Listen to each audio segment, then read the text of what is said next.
Hello, good afternoon. For today's video, tayo po ay nagluto ng pork ribs. Binagoongan. Yan. So, this is spicy. So, tadyang ng baboy ang ginamit natin dyan.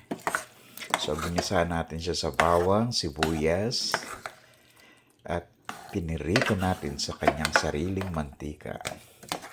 So, this is our spicy pork ribs binagoongan with talong. Yan.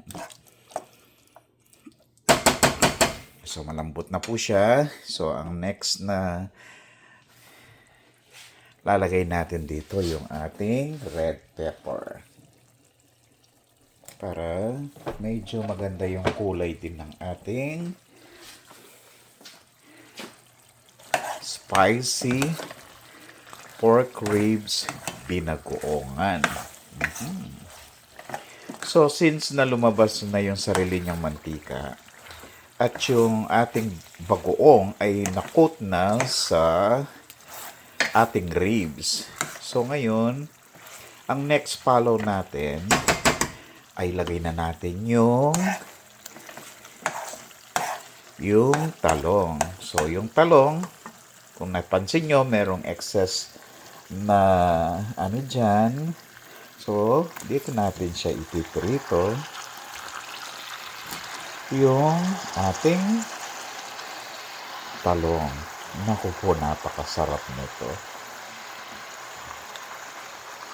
Ayan.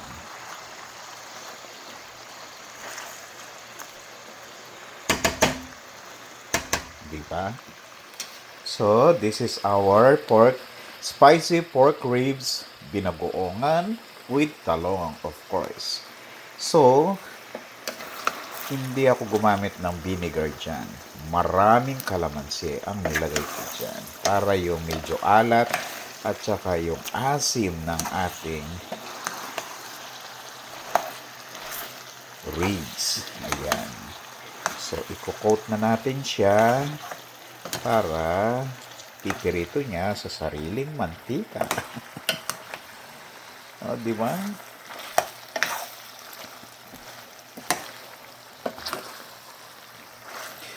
Ay, ang sarap nito. At yung kalamansi, naku po, nanunuot po.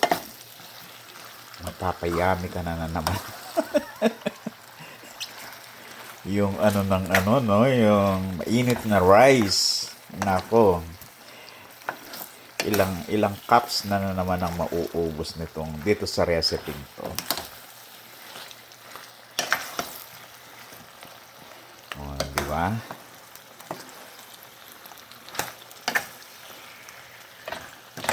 Wag niyong ipirito kagad yung ano, yung talong para yung lasa ay dito na. So yung excess ng galing sa fats ng ribs, siya na yung magpiprito dun sa kanya, yung sa talong.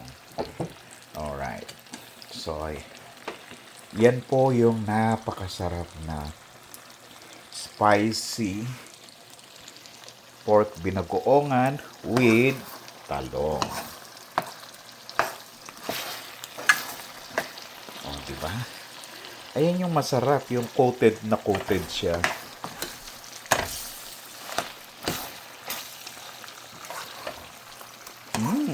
Ang bango. Ang sarap ng amoy actually. So, ayan na po. 5 minutes, luto na yan. Thank you for watching.